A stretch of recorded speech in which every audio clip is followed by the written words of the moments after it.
دوسرا سلاطین اور اس کا 13واں باب جو 25 آیات پر مشتمل ہے۔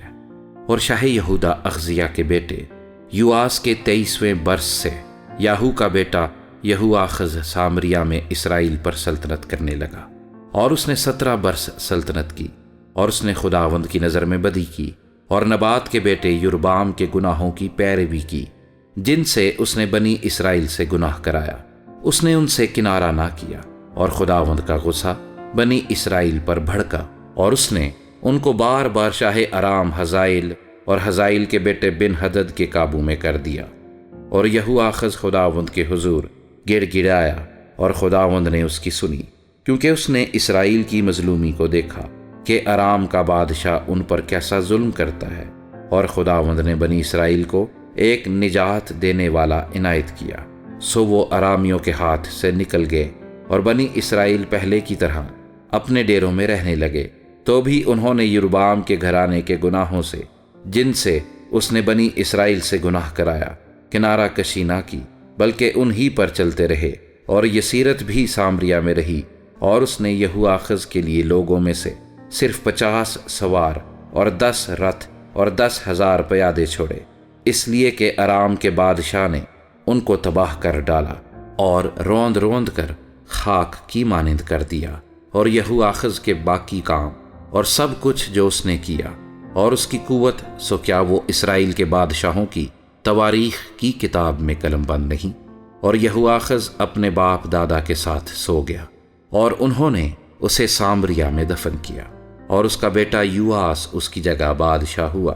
اور شاہ یہودا یواس کے 37ویں برس یہوآخز کا بیٹا یہواس سامریہ میں اسرائیل پر سلطنت کرنے لگا، اور اس نے 16 برس سلطنت کی، اور اس نے خداوند کی نظر میں بدی کی، اور نبات کے بیٹے یربعام کے گناہوں سے، جن سے اس نے اسرائیل سے گناہ کرایا، باز نہ آیا، بلکہ انہی پر چلتا رہا۔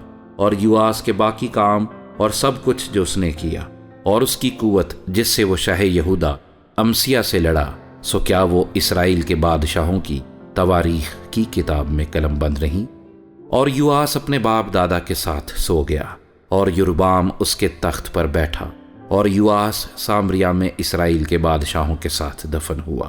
اور الیشا کو وہ مرض لگا جس سے وہ مر گیا، اور شاہ اسرائیل یواس اس کے پاس گیا، اور اس کے اوپر رو کر کہنے لگا، اے میرے باپ، اے میرے باپ، اسرائیل کے رتھ اور اس کے سوار۔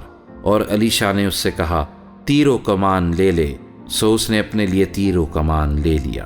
پھر اس نے شاہ اسرائیل سے کہا، کمان پر اپنا ہاتھ رکھ۔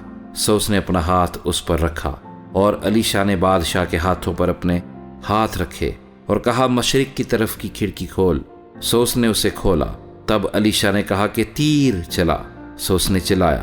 تب وہ کہنے لگا، یہ فتح کا تیر خداوند کا، یعنی ارام پر فتح پانے کا تیر ہے، کیونکہ تو افیق میں ارامیوں کو مارے گا، یہاں تک کہ ان کو نابود کر دے گا۔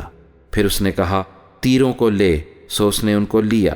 پھر اس نے شاہ اسرائیل سے کہا، زمین پر مار۔ سو اس نے 3 بار مارا اور ٹھہر گیا۔ تب مرد خدا اس پر غصہ ہوا اور کہنے لگا کہ تجھے 5 یا 6 بار مارنا چاہیے تھا، تب تو ارامیوں کو اتنا مارتا کہ ان کو نابود کر دیتا، پر اب تو ارامیوں کو فقط 3 بار مارے گا۔ اور الیشا نے وفات پائی، اور انہوں نے اسے دفن کیا، اور نئے سال کے شروع میں موآب کے جتھے ملک میں گھس آئے۔ اور ایسا ہوا کہ جب وہ ایک آدمی کو دفن کر رہے تھے تو ان کو ایک جتھا نظر آیا، سو انہوں نے اس شخص کو الیشا کی قبر میں ڈال دیا، اور وہ شخص الیشا کی ہڈیوں سے ٹکراتے ہی جی اٹھا اور اپنے پاؤں پر کھڑا ہو گیا۔ اور شاہ ارام حزائیل یہوآخز کے عہد میں برابر اسرائیل کو ستاتا رہا، اور خداوند ان پر مہربان ہوا، اور اس نے ان پر ترس کھایا، اور اس عہد کے سبب سے جو اس نے ابراہیم اور اسحاق اور یعقوب سے باندھا تھا، ان کی طرف التفات کی، اور نہ چاہا کہ ان کو ہلاک کرے، اور اب بھی ان کو اپنے حضور سے دور نہ کیا۔